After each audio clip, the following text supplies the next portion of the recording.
variables aleatorias. Básicamente esa es la relación que tienen dos variables. Cuando una sube, ¿qué pasa con la otra? Si es que existiese algún tipo de relación. Aún no vamos a hablar obviamente de nada que tenga que ver con causalidad ni nada por el estilo, pero pues, bueno, digamos que son los pequeños inicios. Y luego prueba de hipótesis programada para el 21. Sin embargo, vamos a tener que tomar la, la primera semana de exámenes finales y la entrega para la fecha límite para entrega de trabajo final sería el lunes 5 de diciembre, para que yo tenga más o menos toda la semana para calificarlos. Recuerden, no es muy complicado el ejercicio, más que nada es eso, un ejercicio. Es tener alguna hipótesis, tener algunos datos, demostrar que tienen conocimiento y pueden aplicar alguna de las técnicas, ya sea vista o no vista en clase, porque es válido incluso utilizar alguna metodología no vista en clase, siempre y cuando, bueno, pues sea estadísticamente. Y ya con eso prácticamente tendrían el trabajo calificado. Ah, bueno, los criterios para calificar obviamente es que cumplan los requisitos que habíamos acordado, la parte de revisión de literatura, planteamiento del modelo, los resultados, la interpretación sobre todo, es lo que me gustaría leer. La parte teórica, toda la parte de background es importante, sin embargo, lo más importante de cualquier análisis, pues bueno, es la interpretación de resultados, evidentemente. No pueden tener la metodología más bonita, pero si no saben interpretar, no sirvió de nada. Entonces, si tienen dudas o tienen alguna, o están atorados en algo, con mucho gusto pueden tocar base conmigo. Digo, es 7 de noviembre, todavía tienen como 3 semanas. En 2, 3 días deberían acabar su ensayo. Realmente no es tan complicado. Pero bueno, tienen bastante tiempo como para, uno, plantear el problema, dos, plantear la metodología y tres, más o menos pensar por dónde irían los resultados. Si ya tienen los resultados, pues bueno, ya nada más sería cuestión de refinarlos en caso que quieren apoyo, ¿no? En ese tipo de situaciones. Pero bueno, mm, la carta está abierta. Cualquier cosa que necesiten, por favor, díganme. Y bueno, ahora sí continuemos con la clase. Así que hoy vamos a ver distribución de probabilidades multivariadas. Es un tema que ya cada vez se parece, bueno, todavía esto sigue siendo de prueba. O sea, bueno, vaya, básicamente, vaya, el curso es de estadística y probabilidad, pero me gusta mucho enfocar todo el primer curso de estadística y prueba, sobre todo como para entender los fundamentos de econometría. Al fin de cuentas, econometría, el nombre es muy bonito para llamar estadística 2. Realmente no es, sí tiene ciencia, sí tiene su arte, pero al fin de cuentas no es más que estadística un poquito más refinada, así que no se separen de esa idea. Entonces, este primer curso fue como para entender los fundamentos de lo que veremos el siguiente. Ya más o menos cuando lleguemos a serie de tiempo es cuando nos vamos a despegar muchísimo de la parte teórica y vamos a ver ejercicios aplicados que les puede funcionar bastante. Pero bueno, no divaguemos en lo que va a pasar el siguiente semestre, hay que concentrarnos en lo que está pasando en este ámbito. Entonces hablemos de, déjame hacerlo más grande. Distribución de probabilidades multivariadas. Pequeño spoiler, todo lo que hemos visto hasta este momento se va a repetir una y otra vez, pero ahora va a ser con dobles sumas o con dobles integrales. Realmente es lo mismo. Así que no debería complicarnos tanto. Bueno, para empezar, ¿por qué existe este tema? Obviamente, el análisis de cualquier fenómeno, particularmente social, puesto que economía no es más que una ciencia social, formalizada con matemáticas, evidentemente. Pues no todo es univariable, vaya. No estudiamos el desempleo en función del mismo desempleo, cómo se comporta, cuál es su desviación, ¿no? Ese tipo de cosas. O sea, sí está padre para más o menos conocer el comportamiento de la serie, pero no nos ayuda mucho para conocer las relaciones causales o, bueno, diferentes efectos colaterales que tengan sobre otras variables, las interacciones que tienen sobre otras variables principalmente. Entonces, pues bueno, cobra totalmente importancia todo lo que tenga que ver con multivariados. De hecho, los modelos que a mí más me gustan, al menos en tema econométrico, son los modelos de variables autorregresivas. Es decir, variables que se alimentan de sí mismo, de su propia dinámica, pero también interactúan con otras. En su momento lo veremos en el siguiente semestre, pero digamos que los fundamentos los vamos a empezar a ver desde ahorita. Entonces, vamos a poner como lo más básico, la parte del background para esta clase. El estudio de fenómenos, algunos acentos me lo van a andar saltando. Fenómeno. Pueden enfocarse en la intersección de eventos.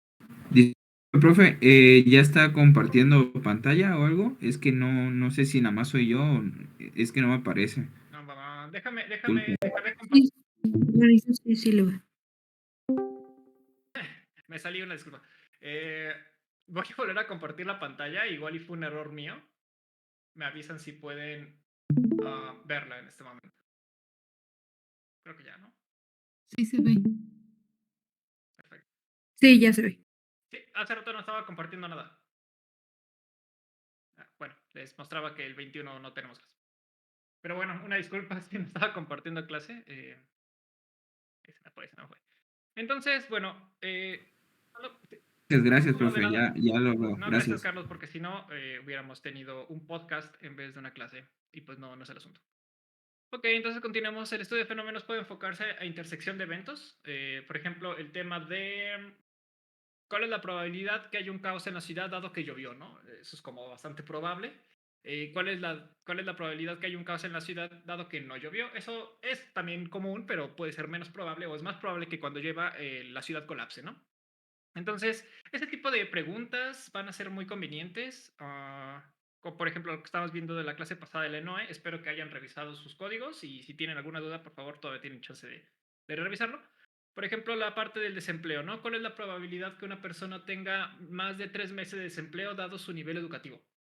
Este tipo de situaciones serían muy interesantes porque, ya, insisto, no me quiero clavar mucho en la clase pasada de temas de desempleo, pero el desempleo tiene diferentes naturalezas, tanto de la persona como que se excluye a sí mismo del mercado laboral porque cree que nadie lo merece, digo, están en su derecho, y también las personas que no pueden prescindir de tener algún ingreso y por lo tanto siempre van a buscar, aunque sea pues la opción que sea, ¿no?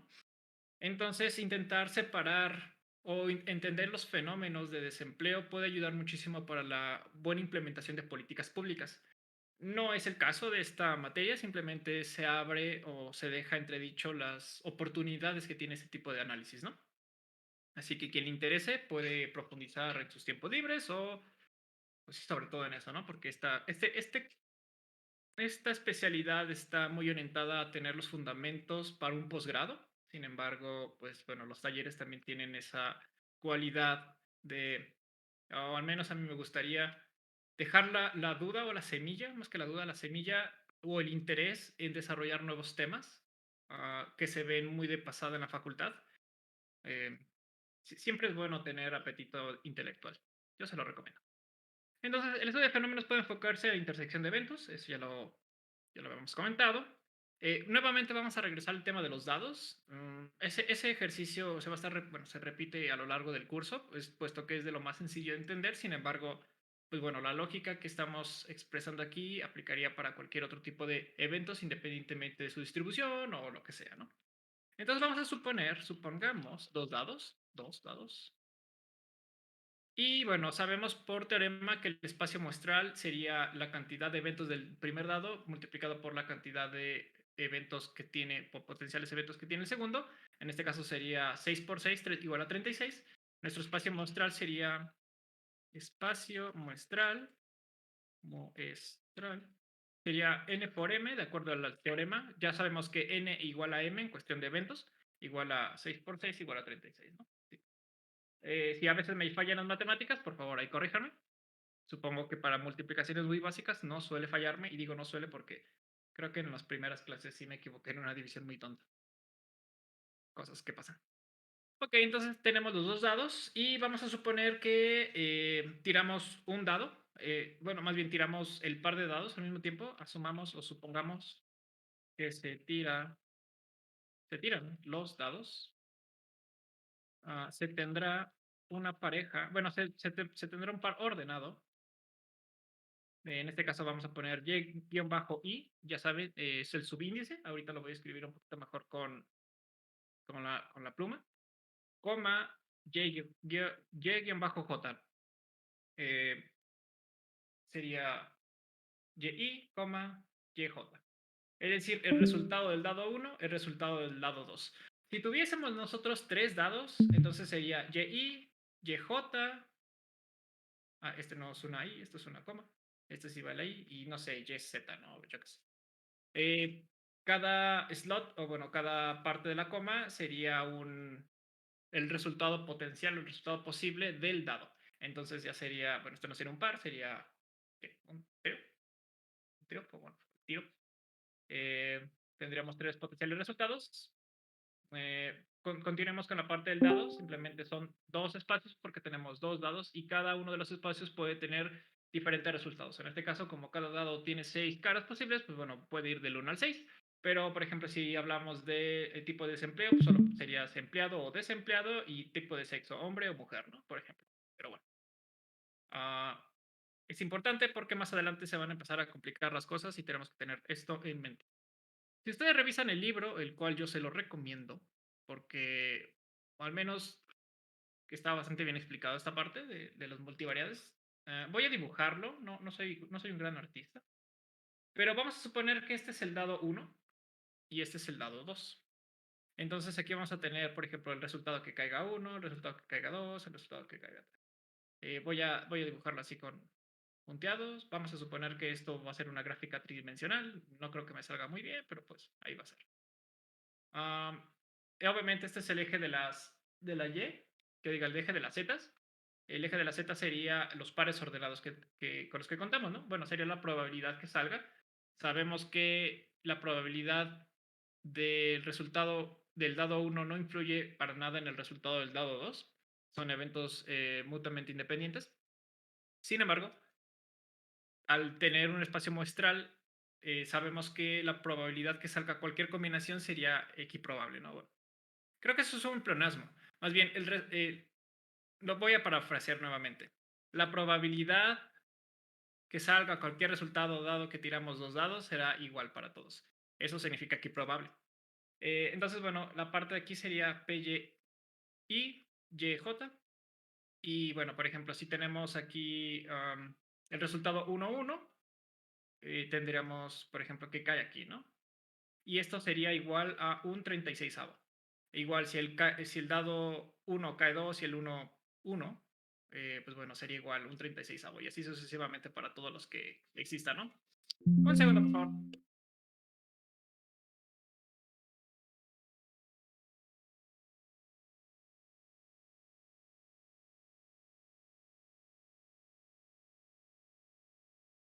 Les encanta hacer fiesta cada vez que pasan estos cabrones. Una disculpa por estos cabrones. Ok, entonces vamos a suponer que esto sería el espacio muestral. Está graficado. Entonces cada puntito o cada par ordenado tiene la misma probabilidad, 1 sobre 36. No estamos hablando ahorita de permutación y conmutación, así que no nos importa si el dado 1 cae 1 y el otro 2, o 2 y 1. En este caso, cada evento, cada espacio muestral es totalmente... Cada espacio muestral tiene la misma probabilidad de suceder. Ahora, cómo planteemos el problema es lo que va a afectar si tienen la misma probabilidad. Por ejemplo, cuando tenemos combinaciones o permutaciones, ¿no? Pero, insisto, eso va a empezar a complicar un poquito más los modelos. Entonces, al menos este ejercicio o esta representación gráfica funciona bien para los 2 dados que tenemos. Vamos a continuar con nuestra definición. Vamos a poner si Y1, Y es mayúscula, recuerden. Y cuando hablamos de variable, cuando es una mayúscula, estamos hablando de una variable aleatoria. Cuando hablamos de las minúsculas, pues bueno, puede ser el resultado que tiene esta variable aleatoria. Así que nada más eso tómenlo como acotación. Si Y1 y coma Y2, déjenme escribirlo. Igual es mayúscula. Si las variables aleatorias Y1 y Y2 son variables aleatorias, a veces me adelanto las definiciones, una disculpa. Si Y1 y Y2 son variables aleatorias discretas. Una acotación. Aquí voy a hablar de discretos, pero prácticamente, bueno, de manera inmediata voy a hablar de lo continuo. El libro viene igual. De hecho, primero creo que menciona discreto y luego continuo. Yo lo voy a hacer continuo, discreto, dependiendo del tema. Son muy poquitos, así que nada más tengan eso en cuenta. Por si leen el libro, posiblemente encuentren pequeñas diferencias en el orden. Son variables aleatorias discretas. La distribución. No, la distribución de probabilidad conjunta es o se define como. En este caso tendríamos el par ordenado y,1, y2 es igual a, bueno, la definición completa sería que la variable 1 obtenga el valor y1 y que la variable aleatoria 2 tenga el valor y2 y esto es igual a, bueno, perdón, esto no es igual, tal que, ¿sí vamos bien? Sí. Tal que voy a poner y, es decir, puede ser 1 o 2, simplemente para ahorrarnos un poco de saliva. Negativo tiene que estar entre el rango entre menos y más infinito. Recordemos, no, dado que infinito es un concepto, pues bueno, nunca puede ser infinito tal cual. Esto también lo pueden encontrar, no muy común, pero lo pueden encontrar que el valor absoluto es inferior a infinito. Es lo mismo. Pero bueno, creo que queda más claro el rango completo, pero podrán encontrar definiciones compactas. Así que nada más para su conocimiento, por si algún día revisan alguna otra nomenclatura, algún otro libro, pueden encontrarlo de esa otra manera. Y bueno, dado que yo no estoy poniendo 1, 2, tenemos que poner para toda i, ¿no? O sea, para dado 1, 2, 3 o para lo que sea. Y bueno, sabemos que esto es la función de probabilidad conjunta. De proba conjunta. Entonces, nada más es para tener la definición. Aquí no estamos haciendo gran cosa. Y continuemos con un poquito más teoremas, ¿no?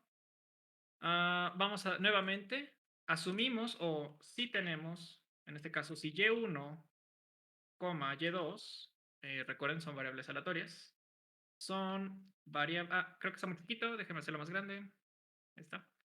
Si y1, y2 son variables aleatorias discretas con función de probabilidad conjunta, probabilidad conjunta, entonces, bueno, cada vez que digo entonces son 2 puntos, ¿no? Pero creo que ya nos acostumbramos a eso. Parte del teorema es la probabilidad de esto, y,1, y2, puede ser mayor o igual a 0. Es lo mismo, ¿no? Toda probabilidad es mayor a 0, pero no puede ser mayor a 1, eso sí. Tiene que estar entre 0 y 1. Simplemente ahorita lo más básico es que toda probabilidad tiene que ser estrictamente... puede ser 0 o mayor, no estrictamente mayor a 0. Puede ser 0 o mayor, no hay probabilidades negativas. Esto es importantísimo. Ya lo había dicho, pero bueno, lo repetimos. Para toda y1 y y2. Y siguiente. La suma de las probabilidades, de todas las probabilidades, es 1. En este caso, el libro al menos lo pone solo con... Ay, uy, aquí me equivoqué. O sea, sí es el símbolo de suma. Pero pone y1, y2. Luego ya veremos que se transforman en una doble suma, pero bueno, esto nada más es para simplificarlo. De la probabilidad de y1, y2 es igual a 1. ¿No? La suma de las probabilidades es igual a 1. No hay gran sorpresa, realmente estamos repitiendo los teoremas una y otra vez. A diferencia de otros temas que son un poquito más fáciles de digerir, aquí sí vamos a tener que seguir un poquito el hilo conductual del libro, sobre todo el ejemplo del dado. Después menciona de hecho dos ejemplos, si tienen chance de leer el capítulo, me parece que es el capítulo 5, o al menos en la edición que yo tengo, se los agradecería bastante, con eso complementarían bastante bien esta clase. Bueno, en realidad deberían estar estudiando ustedes también del libro una vez que terminen la clase o antes de la clase, para que terminen de consolidar el conocimiento, ¿no? Ok, empecemos con el ejercicio para más o menos aterrizar esto que estamos escribiendo. Suponga dos dados. Ay, no, qué güey. Es otro ejercicio. Suponga que existen 3 cajas, o sea, cajas para un banco, 3 cajas en un banco, ¿no? 3 cajas en un banco. Maldita sea, no puedo escribir. Cajas para ir a pagar depósitos bancarios, ese tipo de cosas me refiero, ¿no? Cajas en un banco. Ahí, un segundo. Paso aquí. Vamos a suponga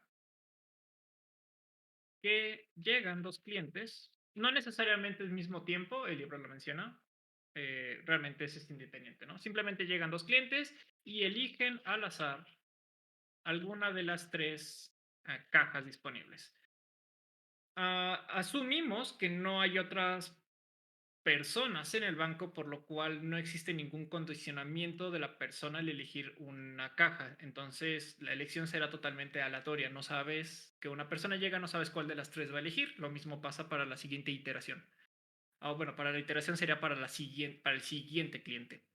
Entonces, sabemos que existen, por ejemplo, la primera persona que llega, y es a la que quiero llegar aquí.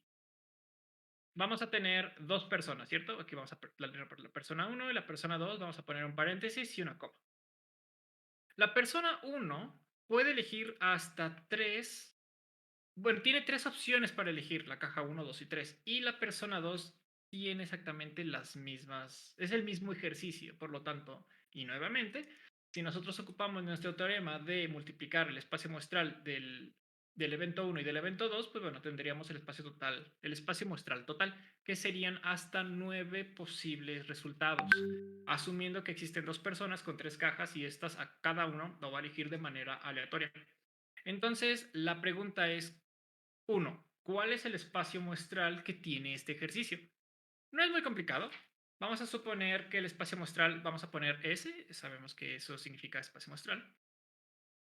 Vamos a abrir un corchete porque van a ser muchísimos pares ordenados. La primera persona o el primer slot correspondería a la caja 1, es decir, llega la primera persona y elige la caja 1. Luego ya esta persona se va, llega la segunda persona y nuevamente se repite el proceso y por orden al menos vamos a suponer que también toma la caja 1. Es decir, la caja 2 y la caja 3 no recibieron gente ese día, o al menos para este ejercicio. Continuamos con la misma lógica. La primera persona elige la primera, la segunda elige la caja 2 y así nos vamos para todos, ¿no? Una vez que acabamos la primera caja, entonces se recorre. ¿Qué voy? Aquí puse 3, no, nada que ver. 2,1, luego 2,2, luego 2,3, 2,3. Lo voy a hacer, bueno, voy a continuar el ejercicio acá. Voy a continuar con el ejercicio por acá. Un segundo, aquí me borro el paréntesis. Sería 3,1. Aquí volví a equivocarme. 3,1. Luego 3,2. Y finalmente tenemos 3,3. Y estos serían los 9 espacios para los 9 posibles resultados, los 9 pares ordenados de nuestro espacio muestral. Si somos bien, aquí es 1, 2, 3, 1, 2, 3, serían 6 y con estos 3 serían 9. Perfecto, ya sé sumar. Ok, entonces con esto ya tenemos el espacio muestral bien planteado. Estos serían esta sería la respuesta a la primera pregunta. ¿Cuál es el espacio muestral? La siguiente pregunta, que por cierto no la tengo anotada, sería, bueno, pequeña anotación. En este caso vamos a suponer que si una persona elige la caja 1 y la otra la 2 o viceversa, para nosotros es indiferente y es la misma opción. Por lo tanto, primera cosa que hay que observar. Si bien la elección de las cajas es totalmente independiente cuando una persona llega respecto a la otra, sabemos que, igual que el tema de los dados, la probabilidad de que suceda alguno de estos es equiprobable, es decir, tiene la misma probabilidad que suceda una y otra. Por lo tanto, cada evento va a tener la probabilidad que suceda un noveno. Ahora, si no nos interesa realmente el orden de elección, pero nos interesa el resultado final, es decir, qué tipo de cajas se llenaron o cuántas de las cajas, cuántos clientes tuvieron, en este caso la caja 1 y la caja 2 tuvieron un cliente respectivamente, independientemente de quién eligió primero, bueno, esto se sumarían las probabilidades, ¿no? O sea, pues, es obvio, ¿no? Que esto sería 2 novenos. Pero bueno, esto es importante por cómo se plantea el ejercicio. Sabemos que para toda P, Y, Y, no sé por qué no me está saliendo Hoy mis letras. Es una J y esta es una I. Es igual a un noveno. Esto ya lo conocemos. Entonces, la pregunta, por ejemplo, sería, ¿cuál es la probabilidad que la caja 1 reciba 2 personas y que la caja 2 no reciba nada? ¿No? En este caso, tengan cuidado cómo estamos planteando el ejercicio. Antes habíamos comentado que esta sea la elección de la persona, o sea, la caja 1, 2 o 3. Y en este planteamiento estamos preguntando, ¿cuánta gente hubo en la caja 1? ¿Cuánta gente hubo en la caja 2? Y si se dan cuenta, dejamos de lado cuánta gente hubo en la caja 3. No nos interesa, si bien existe la probabilidad o la posibilidad que ambas personas hayan elegido de manera aleatoria el conjunto 3-3, como estamos planteando el ejercicio, realmente no nos interesa, solo nos interesa la caja 1 y la caja 2. Esto puede ser aplicado también para otros fenómenos sociales en donde es nuestro objeto de interés y el resto, ¿no? Y el resto se aglomera y ya lo tomamos como uno solo. Ok, entonces la pregunta es, ¿cuánta gente, cuál es la probabilidad que esto suceda? Si más o menos pusieron atención, solo existe un escenario en donde las dos personas eligen la caja 1.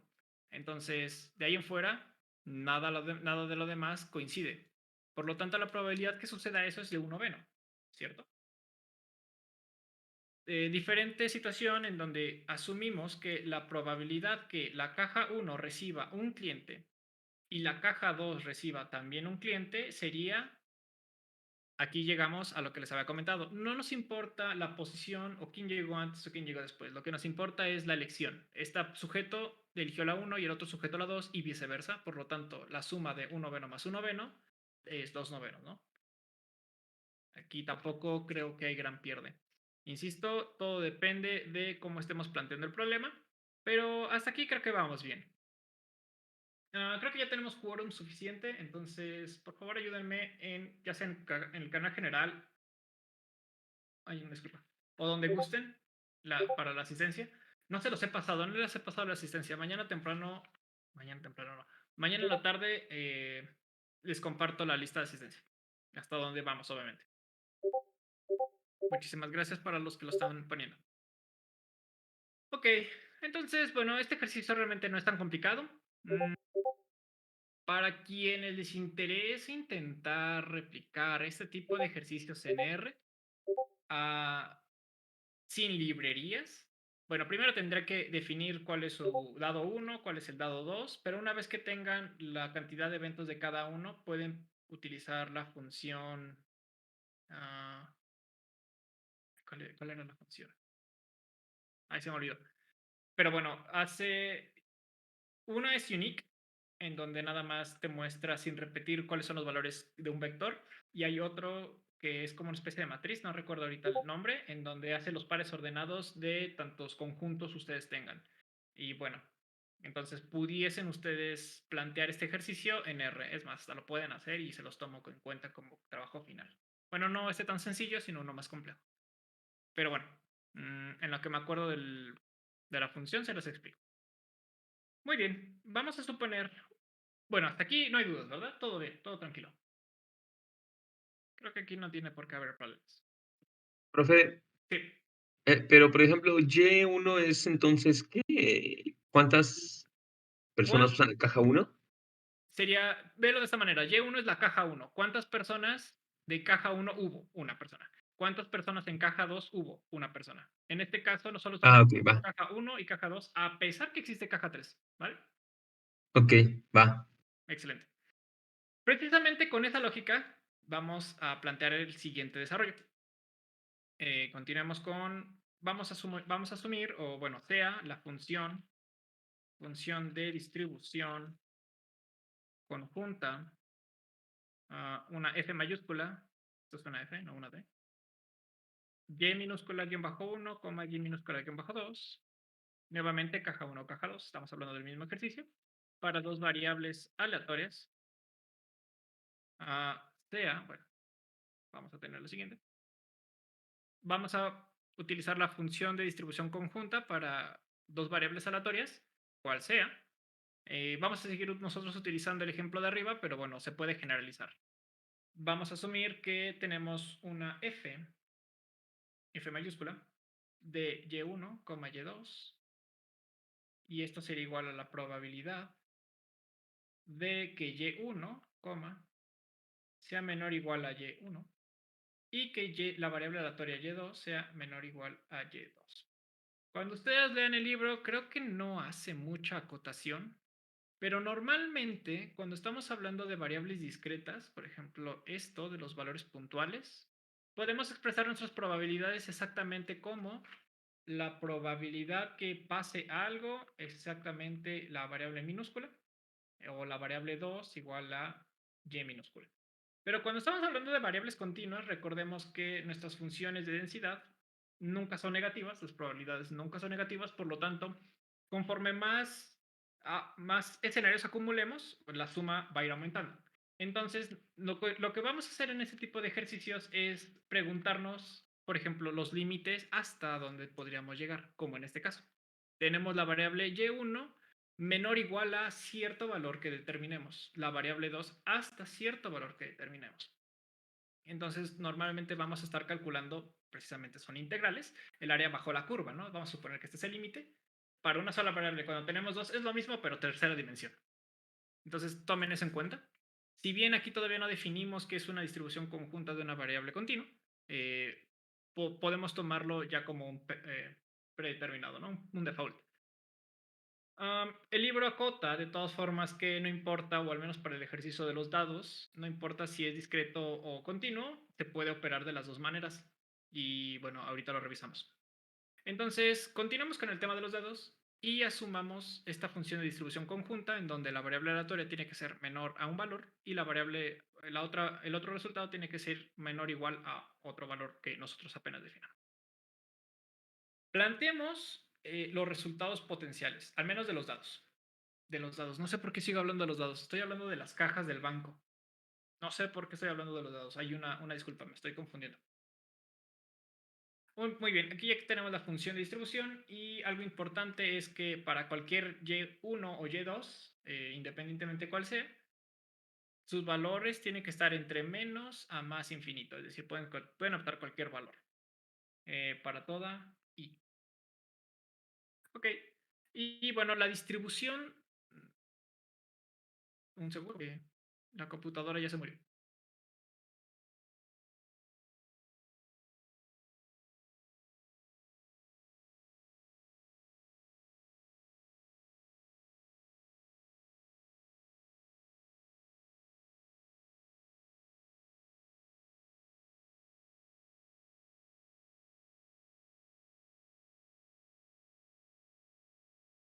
Hola.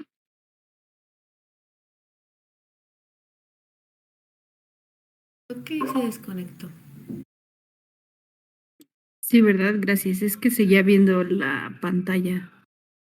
Bueno, se sigue viendo la pantalla compartida, pero no, ya no se escucha. Gracias. Chipi.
Profe, no sé si soy la única que no escucha. Quizás sí, ¿verdad? Sí, se escucha. Bueno, yo sí escucho, se escucha bajito. Se Me escucha- salgo y vuelvo a entrar. Muchas gracias.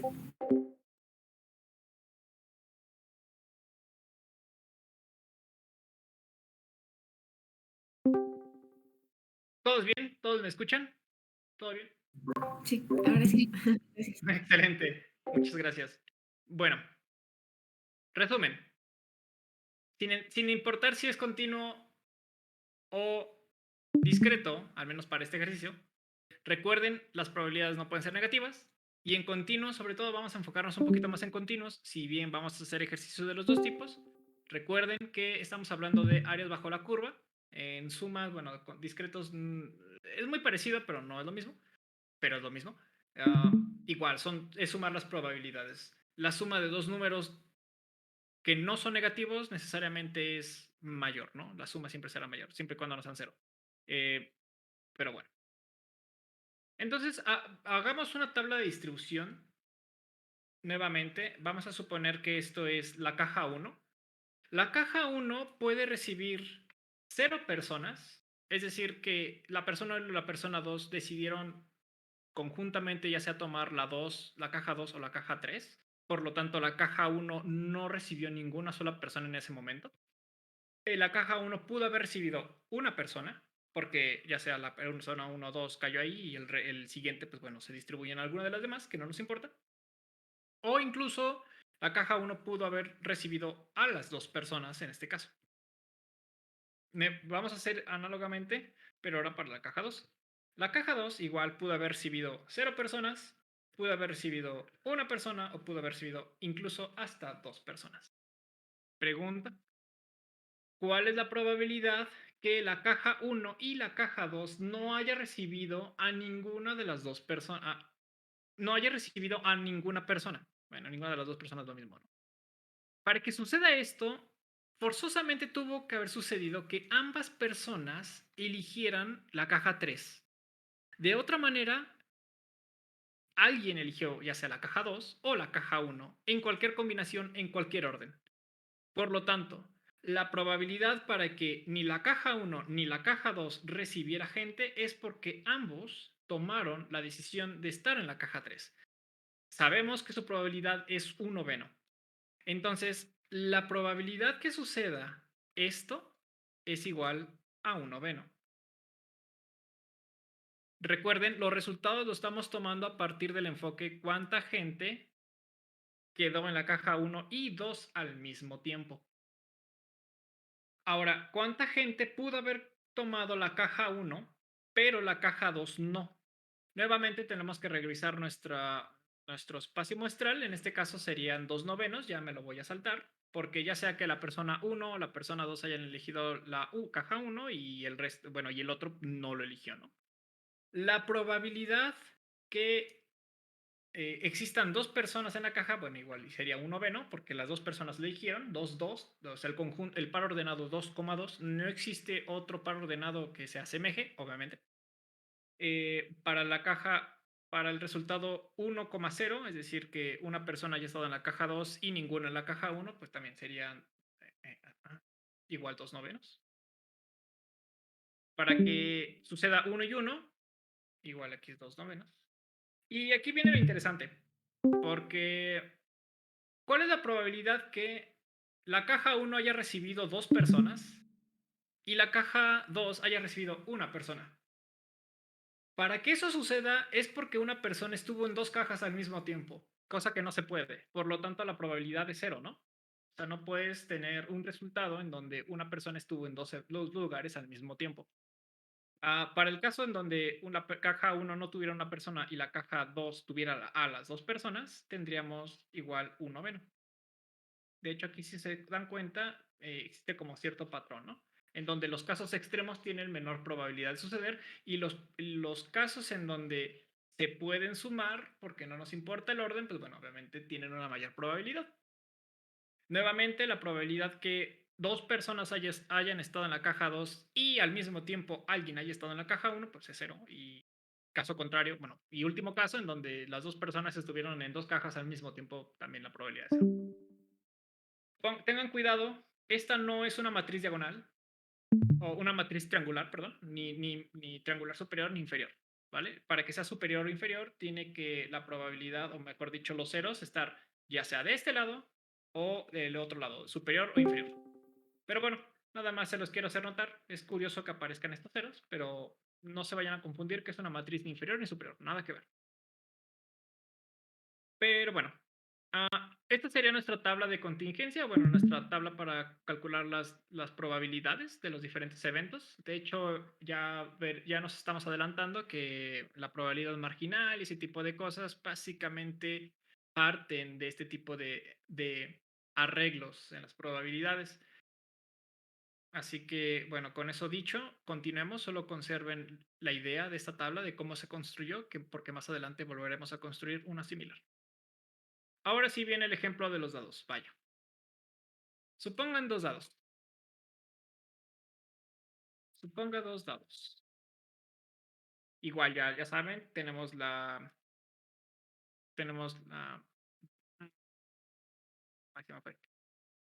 Una disculpa. Supongan dos dados, vamos a suponer que la variable es continua.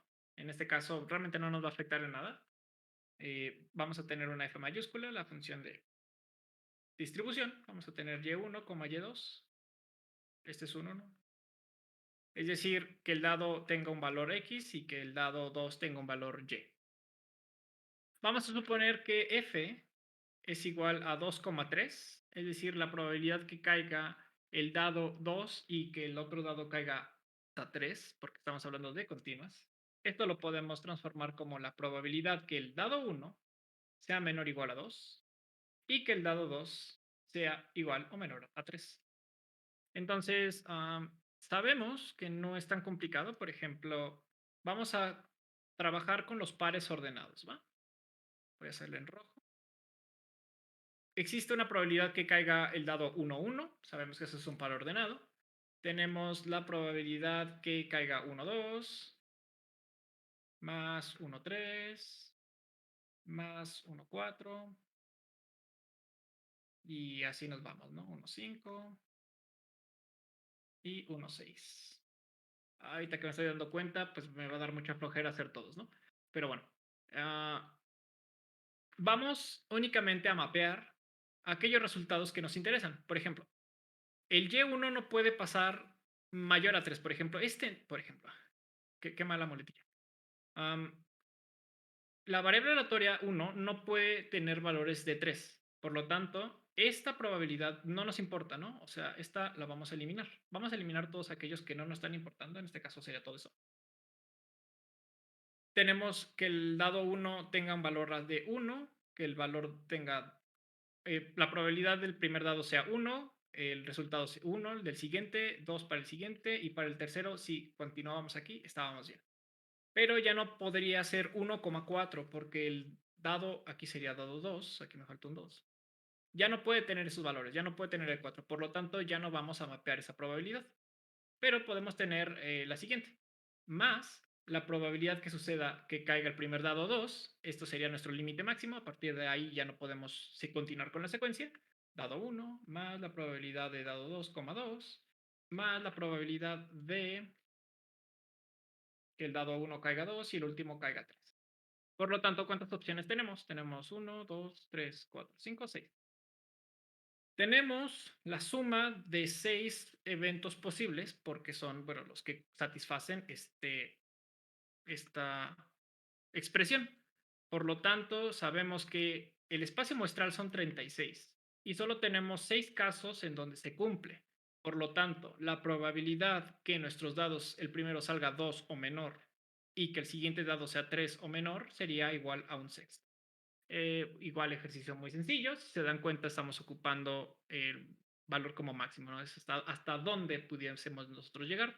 Recordando que las funciones acumuladas pues, tienen esta forma, ¿no?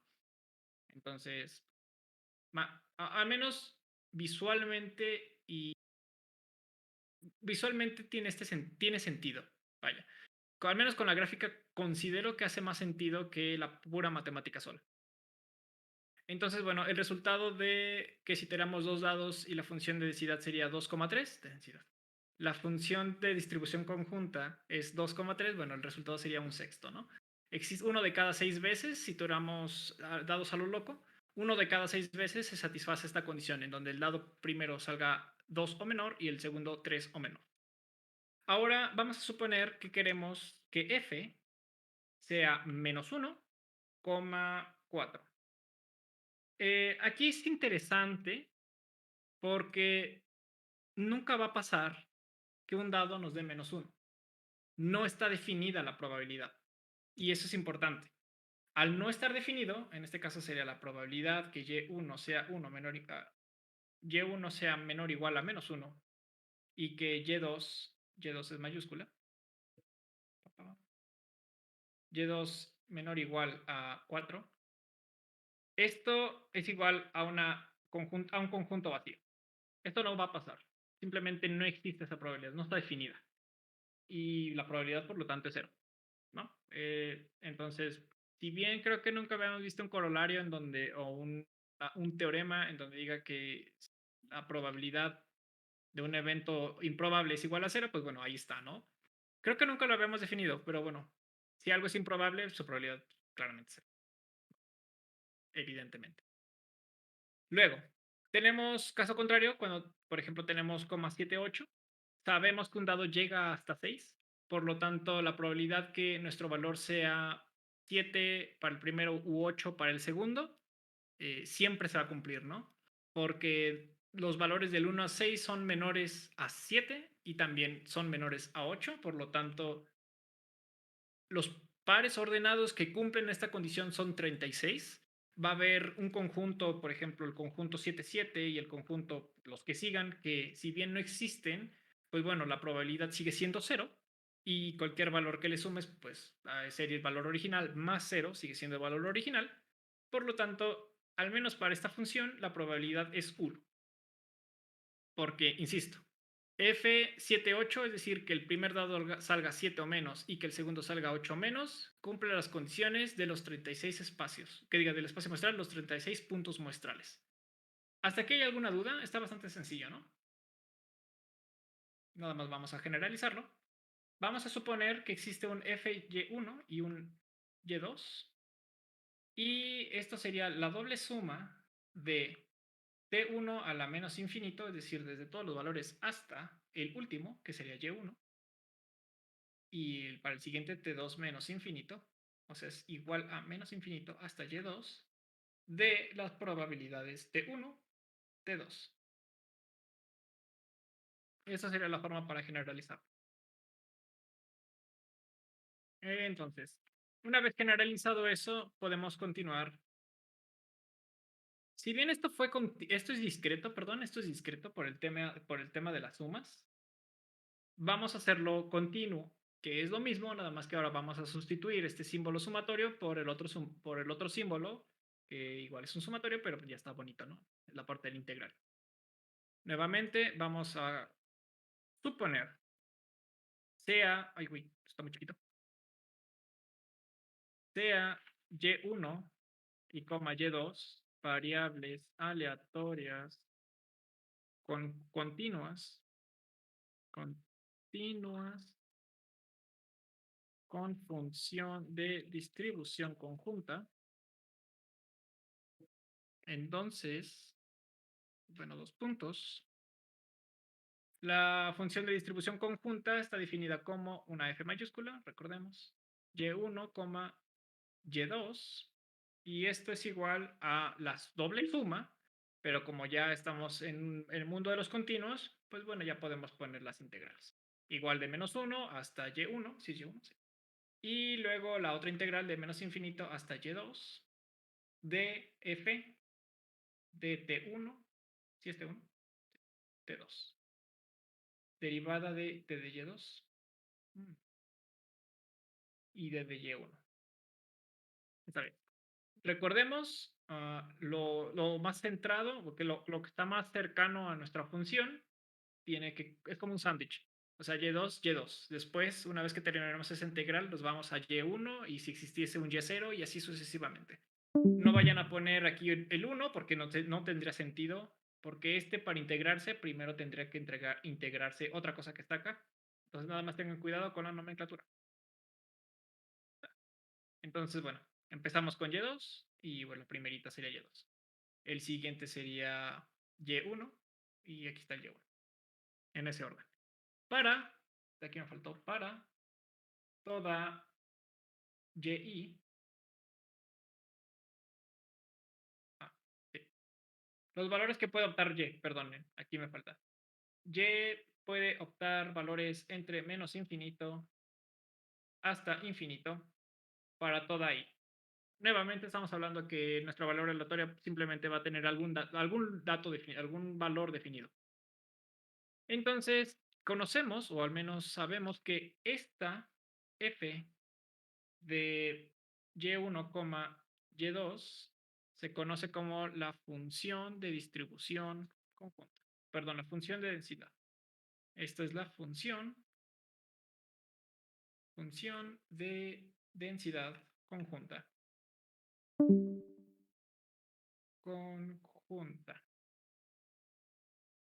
Oh, por Dios, nos falta muchísimo. Déjenme apuro. Ok. Cosas importantes o teoremas. Vamos a desarrollar la parte de los teoremas. Sabemos que tenemos una y1 o y2. Son variables aleatorias con función de distribución conjunta. F, y... déjenme poner aquí, acá. Y1, y2, y1, y2. Tiene que cumplirse los siguientes teoremas. Cada vez que intento recorrer el pizarrón me falla. Primera cosa, la probabilidad que suceda el valor 1 menos infinito, el valor 2 menos infinito, es decir, si nosotros tenemos esta gráfica, el origen, podemos tener una gráfica la que sea, pero si estamos calculando el área bajo la curva desde el origen, obviamente al no ser un espacio y solo ser un punto, pues sería la altura, que es 0, por la base, que es 0. O sea, la probabilidad que suceda esto es igual a 0, ¿no? Perdonen, 0 no, qué animal. Aquí, como es conjunta, aquí vamos bien. Esto podría ser igual a la probabilidad que en este caso sea menos infinito, algún valor de y2, no sabemos cuál, algún. Y también esto sería igual a, va a ser lo mismo, pero para la variable 2, es decir, tenemos una función en donde tenemos el valor y1, ya saben, y1 puede valer entre menos a más infinito, y el otro valor es menos infinito. O sea, con que alguno de los dos valores de la variable aleatoria sea menos infinito, la probabilidad es 0. Así de fácil. ¿Por qué? Por la misma razón que les había como comentado de base por altura, si alguno tiene 0 multiplicado por cualquier otro valor, será 0. Entonces recuerden que cuando estamos en menos infinito estamos tomando el valor del origen y por lo tanto al ser un punto no tiene área. Y ya con eso lo podemos, digamos que, entender de una manera geométrica, una manera gráfica. Siguiente teorema. Si nosotros tenemos la función de densidad, perdón, la función de distribución conjunta de infinito a infinito, es decir, que tomes todas y cada una de las probabilidades, ya sabemos que la suma de todas las probabilidades es igual a 1, ¿no? Entonces tampoco hay gran ciencia aquí. No es lo mismo que el de arriba, ¿no? O sea, una cosa es que tu probabilidad que suceda algo es nula y el otro par ordenado toma un valor que sea, de todas formas va a ser tu probabilidad 0. Pero que tengas un valor que tiende a infinito y el otro puede ser cualquiera, ya no es 1. Eso es importante, solo aplica para el menos infinito. Pero bueno, en términos generales, si la función de distribución conjunta es infinito, infinito, pues la probabilidad es 1. En otras palabras, la suma de las probabilidades es igual a 1. Y el tercer teorema es: suponga, si existe una y1 asterisco y existe un y2, asterisco, tal que, esto no es un tal que y asterisco es estrictamente mayor a y, es decir, es como la y', ¿no? Existe un valor superior al original para ambos casos. Si sucede eso, entonces vamos a tener lo siguiente: nuestra función de densidad conjunta de y1, asterisco, coma, y2 asterisco, menos la función, en este caso sea y1 asterisco, coma, y2 normal, menos la función de y1 normal, coma, y2 asterisco, más la función, en este caso de y1, coma, y2, es mayor o igual a 0. Esto quizá no es tan fácil de entender a la primera, pero ¿qué nos dice? Voy a recurrir a microeconomía. No es lo mismo, no tiene nada que ver, pero tiene la misma lógica para interpretarse. Si ustedes tienen una combinación Y1, Y2, Y1, Y2, sabemos que es una isocuánto, lo que sea, no nos vamos a clavar en los nombres, vamos a suponer que existe una cesta media que nos da cierto nivel de utilidad. Si nosotros asumimos una Y' que sea estrictamente superior a la anterior, seguramente nuestra cesta se va a tener que mover hacia un grado superior. No sabemos cuánto, pero los dos, al momento que ambas cestas son bienes y no males, entre más tengas es mejor. Por lo tanto, si nosotros nos regresamos a nuestras cosas de probabilidad, si nosotros asumimos que al no existir una función decreciente de probabilidad, es decir, no existe ninguna probabilidad negativa, si tú tienes una y, cual sea de las dos, o mejor dicho, en este caso, si las dos son superiores a sus condiciones originales, el valor de la probabilidad acumulada será mayor que la versión que no sean sus primas, ¿no? O sea, y1, y1, y2. No sé si eso les hace sentido.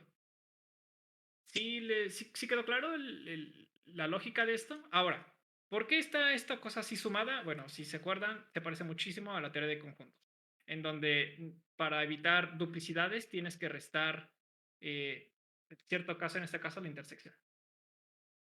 Pero sí hace sentido que si ustedes tienen un y1, y2 y a su vez tienen dos valores superiores a esos dos, la suma de las probabilidades tiene que ser mayor a la versión original. ¿Sí les hace sentido? Sí, espero que sí, ¿eh? Pero bueno. No mucho, pero ¿o puede repetir el ejemplo si no, profe? Sí. Estoy pensando. Lo voy a dibujar con una sola línea. Aquí tenemos nuestra función de distribución, nuestra función de densidad, nuestra función de densidad para una sola variable. Vamos a suponer que tenemos una y1. La probabilidad que sale es una x. Aquí ya no hay pierde. Simplemente si la probabilidad que suceda y1 es igual a x. Sabemos que existe. No sabemos cómo llegamos a eso, pero sabemos que existe. Si asumimos la probabilidad de una y, de un y1, de la probabilidad de y1', vamos a suponer que y1' es mayor a mi y normal. Por lo tanto, no sabemos qué tan lejos va a estar, pero sabemos que va a estar más lejos que el origen, eso sí. Por lo tanto, la suma de esta cosa va a ser una x' tal que sea superior a esta. Si nosotros transportamos o nosotros utilizamos este razonamiento, pero para dos variables al mismo tiempo, tienes exactamente el mismo resultado. Para representarlo es un poco complicado en tercera dimensión y es por eso que opté yo por la idea de las ideas de micro, ¿no? De las cestas. Si tú tienes dos variables que te dan un nivel de utilidad, en este caso si tienes una función de densidad que te da una probabilidad, si tú tienes dos valores superiores a las condiciones originales, la probabilidad va a ser mayor. Recordemos que nuestras funciones de densidad son acumulativas, como en esta situación. Por lo tanto, si tú asumes un y1 y un y2 asteriscos, tal que sean mayores a un y1 y y2, sea cual sea, se tiene que demostrar que las funciones de densidad menos cada una de sus combinaciones más la intersección de la original tiene que ser mayor a 0. En otras palabras, la probabilidad o la suma acumulada de estas probabilidades es mayor en la nueva condición que en las condiciones que la condición anterior, cuya probabilidad era menor. No sé si quedó más claro. Sí, profe. Sí. Ok, de todas formas, Gracias. adelante. No hay problema. De todas formas, esto lo vamos a replantear en un momento y va a tener también más sentido. Muy bien. Continuemos. Sabemos que tenemos variables aleatorias y1, y2. Bueno, ya no voy a escribir todo. Sabemos que estas son variables aleatorias con función de densidad conjunta, función de densidad conjunta. Qué fea letra. Y aquí ponemos una F minúscula y ahora sí y1, y2. Se tienen los siguientes resultados. Bueno, los resultados no, mejor dicho, son teoremas. Teorema número 1 es lo mismo, la probabilidad nunca es negativa. Esto es mayor o igual a 0. Para toda y, bueno, siendo y 1 y 2 al mismo tiempo, ¿no? No al mismo tiempo, y1 o 2. El siguiente teorema a cumplir es, nuevamente, la suma de todas las probabilidades es igual a 1, pero en este caso lo vamos a expresar con matrices, en donde sea de menos infinito a más infinito, de menos infinito a más infinito. Aquí ya la cagué. Déjenme borrarlo y hacerlo en limpio. Menos infinito, infinito. Y aquí tenemos nuestra función y1, y2. Y esto es para d de y2, d de y1 es igual a 1. La suma de todas las probabilidades es igual a 1 y las probabilidades no pueden ser menor a 0. Eso es lo que significan estos dos teoremas. Están escritos de una manera un poco más complicada, pero no importa. Ahora, lo más importante, bueno, lo más importante es, esta no me va a salir muy bien, no muy bonito graficado.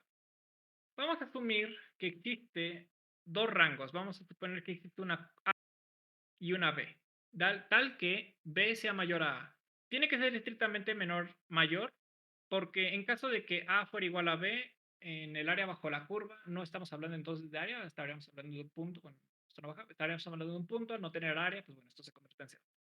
Es necesario que el rango que estemos utilizando, si exista un epsilon mayor a 0. Bueno, recordemos, B menos A tiene que ser mayor a 0. No, otra forma de expresarlo. Por lo tanto, tenemos una A, vamos a suponer un rango A, sería el mínimo. Vamos a suponer que tenemos nuestra variable aleatoria y1, esta es la variable aleatoria, no el valor puntual. Error. Y esto tiene que ser menor o igual a 2. Y vamos a tener una B1 menor o igual a y2, menor o igual a beta 2. B2, perdón. Nuevamente, aquí hubo un error. O sea, sí, A y B, pero más bien estamos refiriéndonos a 2 menos A1 tiene que ser estrictamente mayor a 0. ¿No? Es decir, tu límite superior no puede ser menor a tu límite inferior, evidentemente. Pero bueno, hay que dejarlo por escrito, como si fuéramos abogados. Claramente la gráfica se ve más bonita en el libro, pero pues vamos a intentarlo. Vamos a suponer que... Denme un segundo, voy a intentar hacerlo como bonito. Vamos a suponer que este es mi punto máximo y la curva hace esto. Y vamos a suponer que está baja por acá y está baja por acá.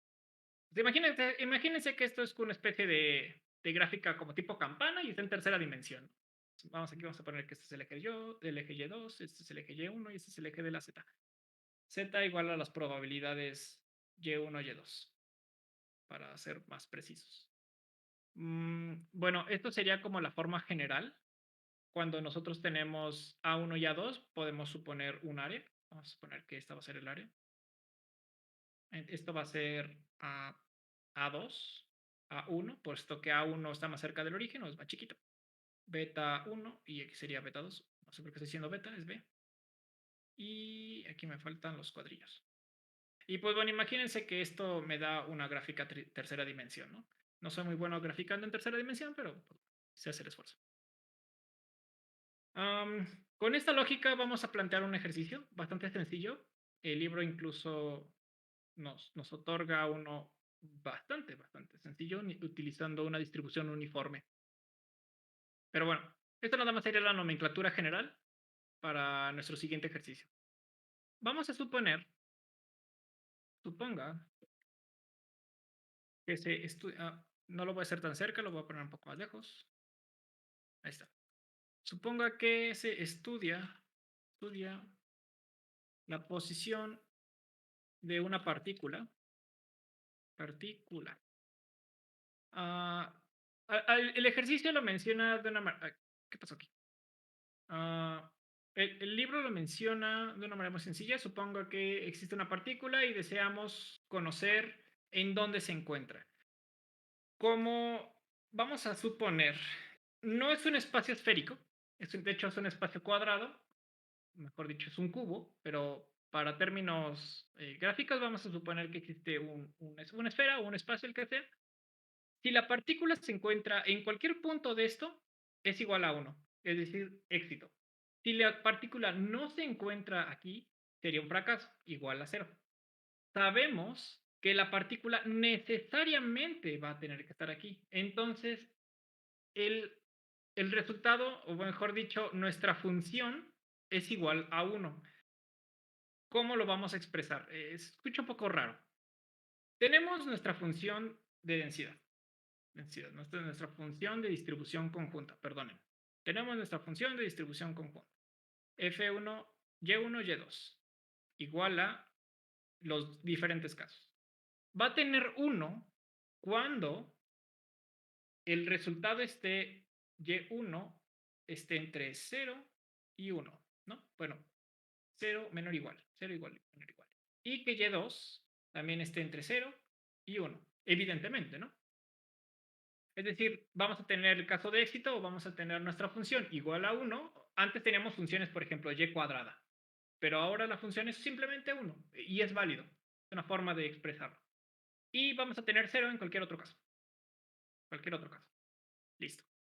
La pregunta es, ¿cuál es la probabilidad que, recuerden, F mayúscula, porque estamos hablando de la suma de las distribuciones, bueno, distribución, la función de densidad, ¿cuál es la probabilidad que esté entre 0,2 y 0,4? Es decir, que si... bueno, antes de empezar con el ejercicio, vamos a dibujar cómo quedaría en tercera dimensión. Insisto, no soy tan bueno dibujando esto, así que yo les recomiendo que estudien de libro, esa parte, al menos las gráficas. Vamos a suponer que tenemos aquí nuestro eje de las Y1, y aquí vamos a tener el eje de las Y2, y aquí vamos a tener el eje de las pruebas, que sería el F de... Ahí esto no es una F mayúscula, aquí es una F minúscula. Ahí está. Y1, Y2. Y estos son minúsculas. Y1, Y2. Ahí está, listo. Aquí sería máximo 1, porque sería el máximo valor que podemos tomar, entre 0 y 1. Y para Y2 también sería entre 0 y 1. Vamos a suponer que esto sería el resultado. Y vamos a suponer que el 1 está aquí. Entonces... Y esto quedaría por acá. Bueno, ahí lo dibujan ustedes para que les quede como muy bonito, ¿no? La verdad es que yo no soy tan bueno en dibujando estas cosas. Y esto quedaría por acá. Y esto quedaría como por acá. Y así, ¿no? Ya ni me quedó mi cubo, pero ustedes entienden la idea. Un segundo. ¿Por qué no me sale mi cubo? Ah, sí, porque me faltan rayas. Tararán, tararán. Y ahora sí. Ya aparece un cubo. Ahora sí ya tiene forma de cubo. Esta sería la gráfica en tercera dimensión. Y la pregunta es, ¿cuál sería la probabilidad que esté entre 0, entre 0 y 2 para Y1? Y entre 0 y 4 para Y2. Entre 0 y 4 sería este y el 2 sería este. Entonces, si dibujamos un cubillo, sería para... No sé, cosas así. Ya, mi cuadrado quedó todo horrible, pero ustedes entienden la idea. Muy bien. Tenemos que calcular entonces el área que tiene este cubo dentro del gran cubo. Y bueno, para ello necesitamos nuestras famosas integrales. No es muy complicado. Empecemos con el planteamiento. Aquí ya lo tenemos. F, tenemos 0,02, 0,04. Esto sería igual a la doble integral. El libro lo va a empezar con infinito, más menos infinito. Nosotros ya nos vamos a obviar eso, ya no hay necesidad. Sabemos que el límite inferior es 0 para ambos casos. El primero sería 0,4 y el siguiente 0,2. Al menos como se plantea este ejercicio, realmente es irrelevante cuál tomemos primero, porque al fin de cuentas el área bajo la curva va a ser la misma. Nada más tengan cuidado cómo lo están planteando. Pero bueno, insisto, para este ejercicio no hay ningún tema. Aquí vamos a tener la f minúscula de y1, y2, sí, y1, y2. Pero recuerden que esta función ya la conocemos. Esta función está expresada aquí arriba y es un 1. Así que lo vamos a reemplazar. Vamos a borrar esto y vamos a poner nuestra función. Nuestra función es 1. Y aquí vamos a poner d de y1 y d de y2. D de y1 y d de y2. Muy bien. Si se dan cuenta, no es muy complicada resolver esta integral. La primera integral, bueno, lo vamos a conservar. Todavía no lo vamos a operar, que va de 0 a 4.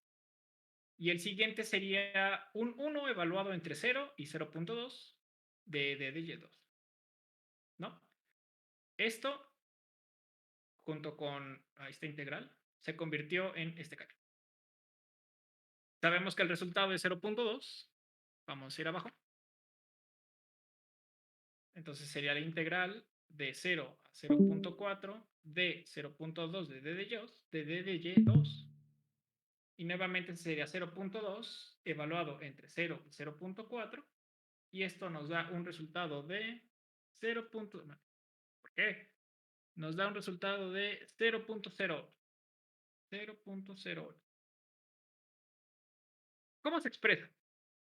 Si tenemos una función en donde si y1 y y2 pueden optar valores entre 0 y 1 y nuestra función es igual a 1, la pregunta es, ¿cuál es la probabilidad que esté en un rango entre 0 y 2 para y1 y 0 y 0,4 para y2? La probabilidad que suceda eso es del 8%.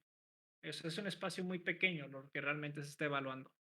Hasta el 20% del rango 1 y hasta el 20% hasta el 40% del rango 2. Entonces, este tipo de planteamientos son muy interesantes porque en la realidad muchas veces no tenemos cómo se está comportando la función de distribución de algún evento, lo que sea. La mejor manera para empezar a abordar esos problemas es asumir una distribución uniforme. Este ejercicio lo aborda desde un ejercicio meramente académico con el suponga que existe una partícula, lo que sea. Si nosotros estamos evaluando quizá algún modelo y no conocemos la distribución, siempre es conveniente empezar con una distribución uniforme antes de alocarnos y empezar a utilizar funciones un poco más complejas. De hecho, la distribución uniforme tiene bastantes bondades, pero bueno, se puede quedar limitada si claramente la función no es equiprobable, ¿no? Pero bueno, para un primer acercamiento de cualquier tipo de análisis que ustedes quieran hacer, no está mal utilizar una distribución uniforme. De hecho, si de manera implícita los modelos Monte Carlo, dado que son valores aleatorios a lo menso, aprovechan este principio. Pero bueno, no nos desviemos del tema. ¿Alguna duda con este tipo de ejercicios? Vamos a continuar, pero hasta el momento, ¿queda alguna duda? ¿Todo bien? ¿Todo mal? Existe otro ejercicio, pero no nos va a dar tiempo. No. En el libro menciona una reserva, la capacidad, y bueno, la figura ya no es un cuadrado, sino ya es como una especie de triángulo. Nuevamente es operar puras integrales. De hecho, la función, déjeme rayarla rápido. ¿Dónde está? Changos. Está interesante este ejercicio. Pero bueno, aquí es, el ejercicio viene en el libro, igual capítulo 5. Dice, suponga que existe una cisterna, me parece que es de gasolina, y su capacidad máxima es de 100%, evidentemente, ¿no? La pregunta es, suponga que el libro menciona que una vez a la semana, bla, bla, bla, se surte la gasolina y que existen dos condiciones. Uno, que el abastecimiento de gasolina va a ser aleatorio y puede no llenarse, es decir, máximo puede tener una capacidad del 50%, pero ese momento pudo no haberse llenado, puede quedarse al 30%, pudo haberse quedado al 50%, pudo haberse quedado a lo que sea. Y la segunda condición es que la venta de ese producto, la venta de gasolina, no puede ser mayor a la reserva. Obviamente no puedes vender algo que no tengas. Por lo tanto, el planteamiento del ejercicio es interesante. Dice, asumamos que la probabilidad, bueno, primero hay que definir las cosas. Primero es la capacidad es igual a 100, o bueno, en este caso 1. Y la capacidad está asociada a la variable Y1, ¿no? Esta es la capacidad de gasolina. Y otra cosa es la venta de gasolina o la venta del producto. Esto es una Y2. Y2. Y una de las características es que la venta tiene que ser menor o igual a su capacidad observada. No la máxima, simplemente la capacidad observada. Si llegas a vender el 20%, si tú tienes una capacidad actual de hasta del 20%, no puedes vender más allá del 20% porque no lo tienes. Entonces, con ese planteamiento, el ejercicio no es muy complicado, se los voy a dejar a ustedes para que lo desarrollen, pero es la venta, o mejor dicho, la capacidad de energía, suponga que la probabilidad de que suponga que tengas una capacidad hasta de un 50%, es decir, no está llena tu capacidad, simplemente tienes la mitad de tu reserva o de lo que sea. Aquí hay un error en mi... Sí, claro. 0y1 menor o igual a 0.5. Es decir, la capacidad actual está entre 0 y 0.5. Tienes entre la mitad o menos de reservas de gasolina o de lo que sea. Y que además la venta en ese momento fue... Aquí hay un error porque tiene que ser mayor a 0.25. Y se venda al menos una cuarta parte de tus reservas. Entonces, si se dan cuenta, en uno tenemos un rango bien definido y en el otro es que sea estrictamente mayor a esto. Pero sabemos que hay una condición, que Y2 tiene que ser estrictamente o tiene que ser menor o igual a Y1. Entonces, ¿cómo se plantearía este ejercicio? Lo voy a plantear, voy a llegar al resultado, pero si ustedes están interesados, tendrán que hacer la matemática. La primera parte sería calcular la venta, perdón, la capacidad de gasolina que tenemos. Sabemos que se va a vender al menos una cuarta parte de lo que existe en reserva y que tenemos hasta un máximo de la mitad, ¿no? Porque esto es lo que habíamos definido. Si se dan cuenta, no empezamos en cero, porque el ejercicio nos dicta que forzosamente se va a vender al menos un cuarto. Puede llegar un poco más, evidentemente. La siguiente suma sería, ahora sí, perdón, de un cuarto, porque es la venta mínima de gasolina, hasta Y1, que sería la cantidad disponible de realmente la gasolina que tenemos. Ah, y me faltó lo más importante. ¿Cuál es la función? Una disculpa. La función FY1, Y2 es igual a 3 de Y. Esto es, así quedaría. 3Y1. Porque, bueno, sin esta cosa, evidentemente no podríamos operar. Hay un error mío. Se me olvidó definirlo desde un principio.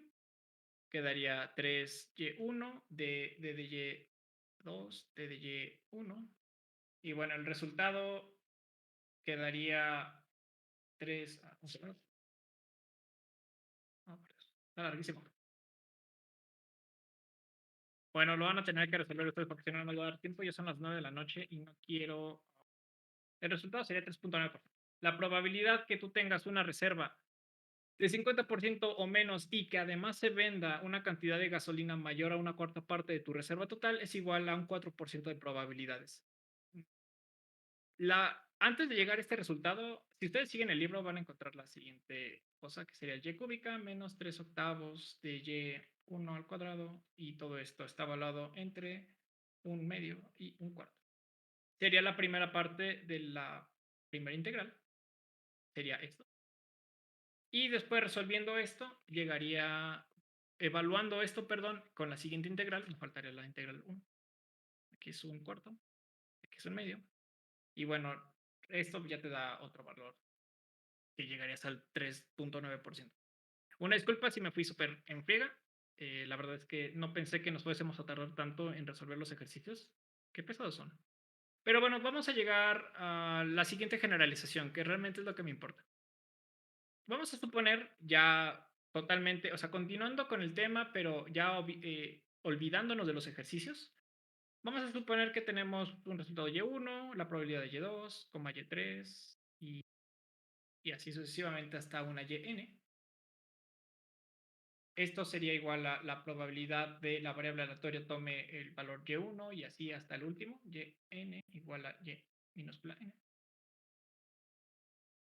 La función de distribución conjunta de los resultados, igual, vamos a poner un y1, coma, y2, coma, así hasta el último, enésimo, esto es una enésimo, es igual a la múltiple integral desde y1, infinito y2, así hasta la última suma disponible de yn de nuestra función t de 1, t de 2, bla, bla, bla, hasta el t enésimo, para d de tn, d de tn menos 1, d de t lo que sea, hasta el d de t 1. Nuevamente acuérdense, yn y d de tn. O sea, las n's van juntos, después el n-1, y luego el n-2, y así hasta llegar hasta al y1. ¿Vale?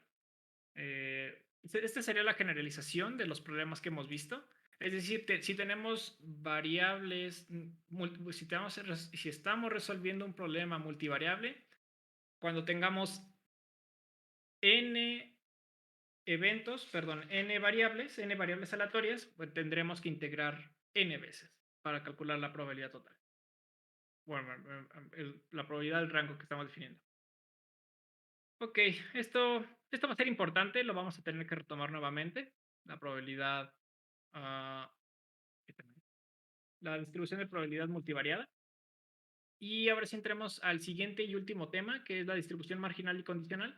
Ya con esto prácticamente estamos terminando y esto es la antesala para el siguiente tema, que son covarianzas de variables aleatorias. Bueno, primero variables aleatorias y luego sus covarianzas, que es la parte que al menos a mí me interesa más.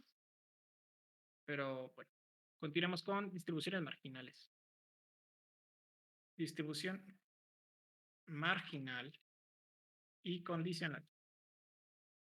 Cada vez aparecen más temas más cercanos a econometría bayesiana.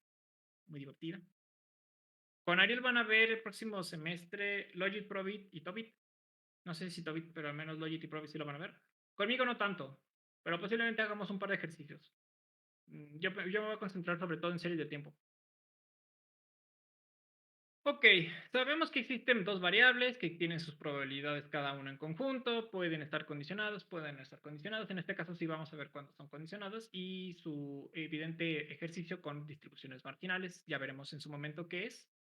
Si ya están familiarizados con el término marginal por microeconomía, pues bueno, sabrán que es básicamente la suma de las probabilidades que suceda algo, dado que algo está fijo.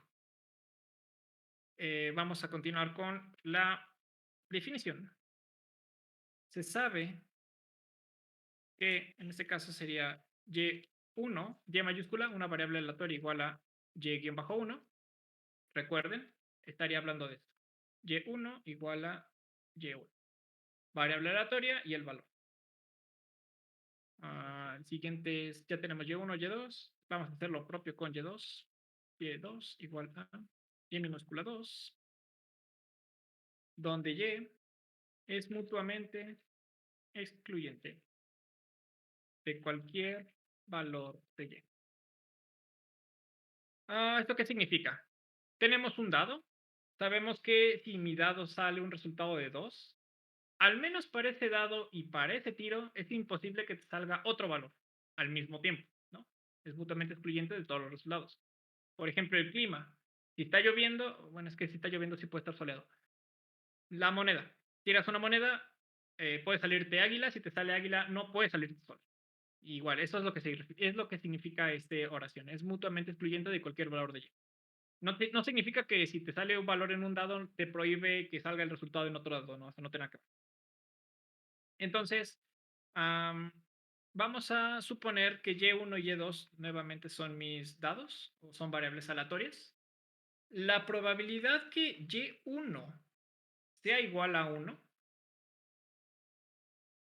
dado que tenemos dos dados, sería la probabilidad que te dé el primer resultado un dado 1 y que el siguiente dado te dé 1, ¿no? Lo que me importa es esta columna.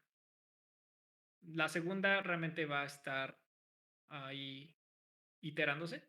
Es decir, mi dado 1 va a conservar su valor de 1 y el siguiente va a cambiar al 2, más así sucesivamente hasta el último, la probabilidad del que el primer dado me dé 1 y el último 6. Al menos esto es para que la probabilidad de y es igual a 1. Es decir, ¿cuántos puntos muestrales tenemos al tirar dos dados? Sabemos que existen 36. ¿Cuál es la probabilidad que mi dado 1 sea igual a 1? Bueno, vamos a tener 36 diferentes escenarios, 36 diferentes puntos muestrales, pero de ellos es uno de cada 6, una sexta parte, va a ser en donde mi primer dado, su resultado sea 1.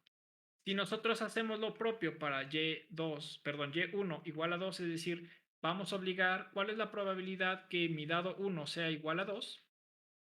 Sería igual la suma de todas las probabilidades. En este caso, mi dado 1 tiene valor de 2.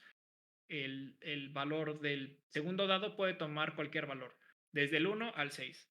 Entonces, bueno, así lo ponemos, probabilidad del 2,6. Y así nos podemos ir hasta el último, en donde la probabilidad de mi primer dado sea exactamente igual a 6. Igual lo mismo, ¿no? Sería la probabilidad de 6,1 más los últimos hasta la probabilidad de 6,6. Si se dan cuenta, la probabilidad que mi dado 1 indique 1 dado que tiramos todos sería igual a un sexto. Bueno, 6 sobre 36, que si no me equivoco es igual a un sexto. Déjenme hacerlo con mi calculador. Sí, es igual a un sexto. Digo, nada más estoy comprobando, ¿no? No voy a hacerlo. No voy a hacer la de malas que no sea. La probabilidad que suceda cada uno de esos escenarios es igual a un sexto. Bueno, aquí más o menos estamos hablando un poquito de condiciones marginales, pero todavía no lo definimos como tal, pero si nosotros planteamos este ejercicio, se deduce fácilmente que es una probabilidad marginal. Finalmente, o bueno, menos con este desarrollo, podemos decir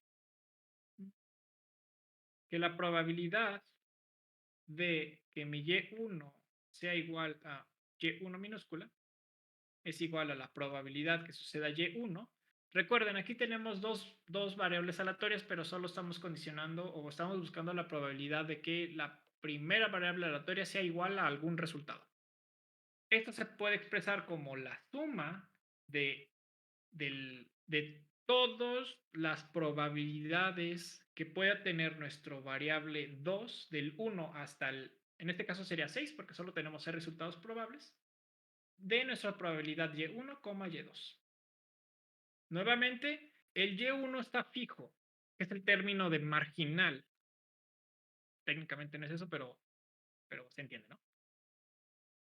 La idea es, si nosotros sabemos o obligamos que nuestro primer dado solo puede obtener un cierto valor, vamos a sumar todos los resultados posibles en donde mi dado sí me dio ese valor puntual. Sabemos para nuestro ejercicio que existen 36 puntos muestrales y en donde mi dado 1 me dé un valor determinado, el que sea, será 6 puntos muestrales dentro de mi espacio total. Digo, este ejercicio es bastante sencillo porque es un dado. Ya cuando tengamos otro tipo de ejercicios, por ejemplo, combinar dados, combinar cartas, combinar lo que sea, pues bueno, va a ir cambiando las probabilidades. Pero bueno, con esto sería la forma de definirla. Y con esto podamos pasar ahora sí a nuestras probabilidades marginales. Pero antes de ello, continuemos con un poquito de sea y1, y2, variables aleatorias. Variables aleatorias. Sabemos que la probabilidad que suceda una y es igual a la suma de yj. Ay, perdón. Aquí sería una j nada más. Así, de yj. De la probabilidad conjunta de y1, y2. Para toda y diferente a j. Es lo que dije arriba, pero de una manera general. Y esto es para discretos, para continuos es exactamente lo mismo, nada más que en vez de tener una probabilidad, vamos a tener la función marginal. Vamos a tener y es igual a lo mismo, es una integral de menos infinito hasta infinito, o sea, todo el rango posible, de nuestra función de densidad conjunta de y, yj, igual para toda y diferente a j. O sea, no vas a calcular la probabilidad marginal, diga, la probabilidad conjunta de una variable respecto a sí misma. No tiene sentido. Nada más hay que ser claros con eso. Las clases en donde vimos distribuciones, no vimos distribución hipergeométrica. Y curiosamente hay un ejercicio bastante interesante y es en donde nos vamos a clavar un poquito. Sobre todo, esto es como muy conceptual y se entiende de una manera muy sencilla. Quiero yo suponer que se entiende de una manera muy sencilla. Ya estaremos haciendo, no creo que hagamos muchos ejercicios de estos, pero bueno, continuamos con este ejercicio que está, a menos a mí sí me gusta. Vamos a suponer que tenemos dos vacantes para lo que sea. El ejercicio menciona votaciones, bueno, electorales. Vamos a suponer que existen dos curules o dos espacios, lo que sea. Vamos a suponer que existen 3 republicanos disponibles para elegir. Vamos a suponer que existen 2 demócratas. Y vamos a suponer que existe una persona independiente. Independiente. Bueno, ahí dice independiente, aunque no parezca. Si de este grupo se elige aleatoriamente 2 personas, ¿cuál es la probabilidad? ¿Qué dice? ¿Cuál es la probabilidad? Un segundo, es que quiero ver cuál es el ejercicio.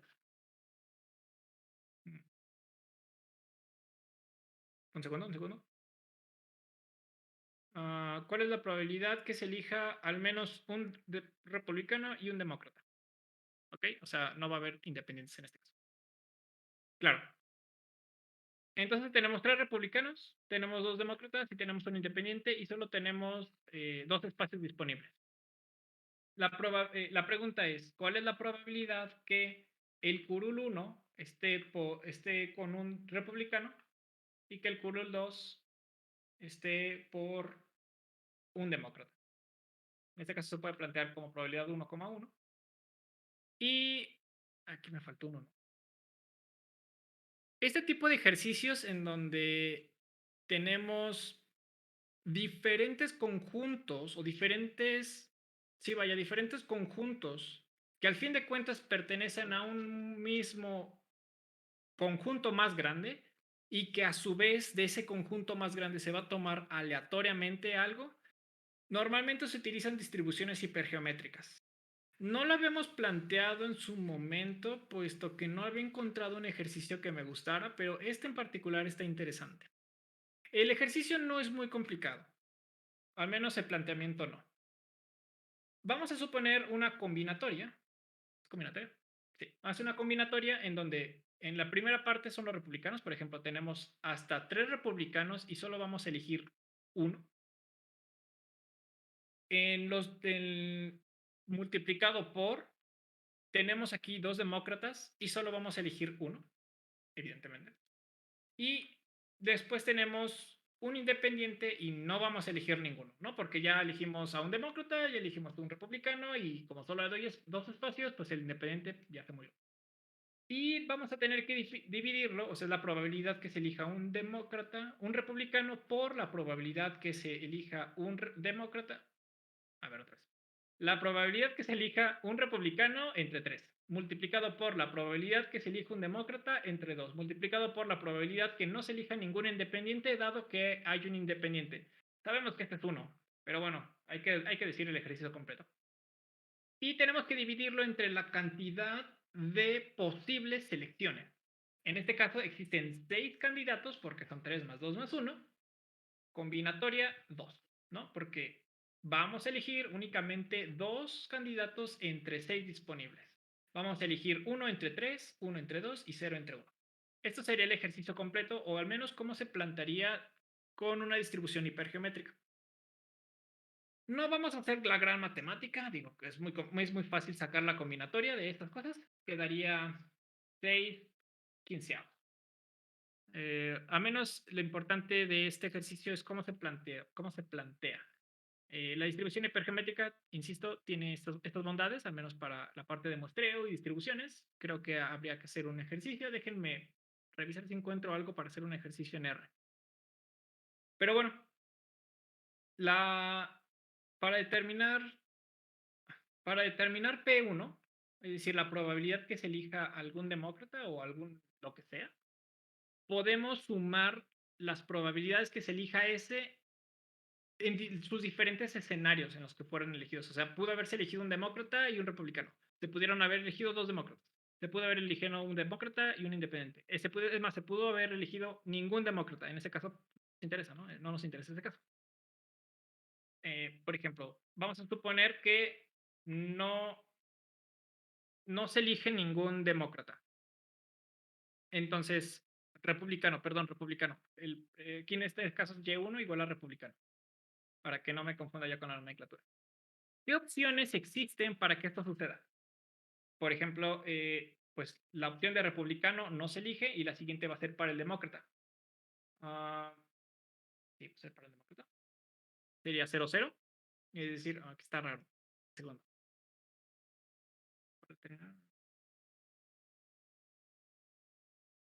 No puede ser esto porque no se pueden elegir 2 al mismo tiempo. Déjeme revisar mi apunte. Porque sería que no se elija ningún republicano, pero no sé por qué aquí no se puede elegir ningún demócrata. 0,1 y 0,2. Y bueno, la probabilidad es de 3 quinceavos, perdón. Pero la matriz de distribución es la que me interesa, al menos en su planteamiento. Esto es Y1. Primer curul para un demócrata y el siguiente curul para un republicano.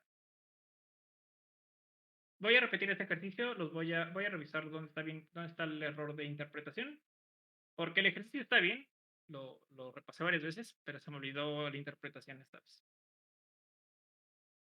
Por ejemplo, aquí tenemos 1, 2, 0, 1 y 2. Un segundo, porque... Ay, qué caray, son las 9:15. Un segundo, por favor. Potencias parejas.